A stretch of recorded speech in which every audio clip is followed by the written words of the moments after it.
Good morning বন্ধুরা। এখন বাজে 7:30।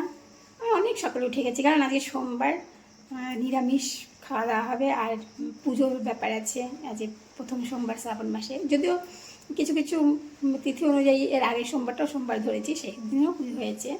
তো খুব তাড়াহুড়া করছি, কারণ কর্তাবাবু অফিস যাবেন, তো তাড়াতাড়ি করে কী রান্না চাপিয়ে দিয়েছি দেখাচ্ছি। ভাত প্রায় হয়ে এলো, ভাতের মধ্যে ঢেঁড়স সেদ্ধ দিয়ে দিয়েছি, আর আলু আর পটল কেটেছি। আলু পটলের ঝোল আর ভাত আপাতত করবো, তারপর জানি না।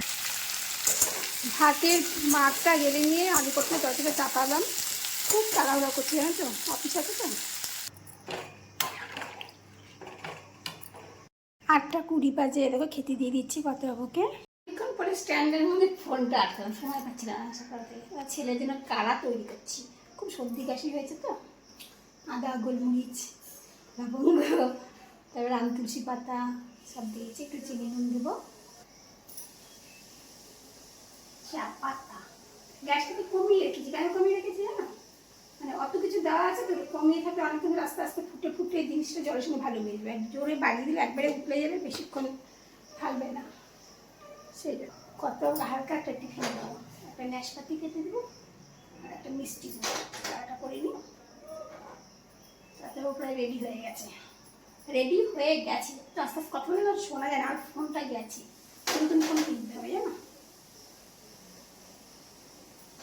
সেটা কারা না, টিফিনটা রেডি করে এই দেখো, কত টিফিনের নাশপাতি একটা, আর এই একটা মিষ্টি।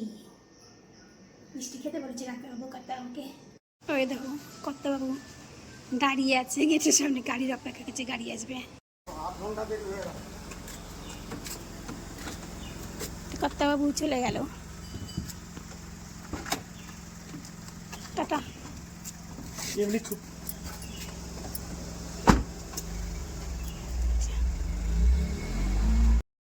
কর্তাবাবু অফিস চলে গেল, আমার ব্লগও শেষ হয়ে গেল। কারণ আজকের ব্লগটা শুধু কর্তাবাবুকে দেখানোর জন্যই করেছি। তোমরা অনেকেই বলছিলে কর্তাবাবু কেমন আছে কেমন আছে কেমন আছে, সবাই জিজ্ঞেস করে, তো আজকে দেখিয়ে দিলাম কেমন আছে। আমি অফিস করছি সপ্তাহে 3 দিন করে, আর 3 দিন ডায়ালিসিসে যান। টাটা, সবাই ভালো থাকবে।